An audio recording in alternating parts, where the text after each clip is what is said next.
এবার ভিলেন রূপে রূপা। হ্যাঁ, প্রোমোতে দেখে সবাই চমকে গিয়েছেন। অনুরাগের ছোঁয়া ধারাবাহিকে হঠাৎ করেই এলো নতুন অধ্যায়, আর সেখানেই দেখা গেল রূপার একেবারে নতুন রূপ।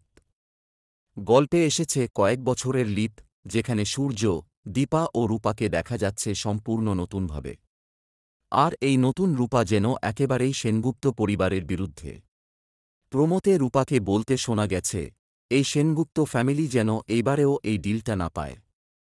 তাহলে কি সত্যি ভিলেন হয়ে গেল রূপা?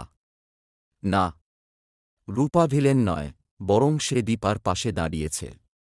কারণ রুডিকে মারার অপরাধে যখন দীপাকে ভুল বুঝে জেলে পাঠানো হয়, তখন থেকেই আলাদা হয়ে যায় রূপা আর দীপা। সেই সময় সেনগুপ্ত পরিবারও তাদের থেকে মুখ ফিরিয়ে নেয়। আর সেখান থেকেই রূপার মনে জমে রাগ, ক্ষোভ আর অপমান। এই কারণে রূপা এখন মুখোমুখি হচ্ছে সেনগুপ্তদের বিরুদ্ধে। তবে এখনও ধারাবাহিকে মূল ভিলেন হিসেবে রয়ে গেছে রুডি আর কুন্তলা। আগামী ট্র্যাক হতে চলেছে ভীষণ রোমাঞ্চকর। নতুন অধ্যায়, নতুন সংঘাত, নতুন চমক। তাই কোনোভাবেই মিস করবেন না অনুরাগের ছোঁয়া। দেখুন সোম থেকে রবি, ঠিক রাত 7:30টায়, শুধুমাত্র স্টার জলসায়।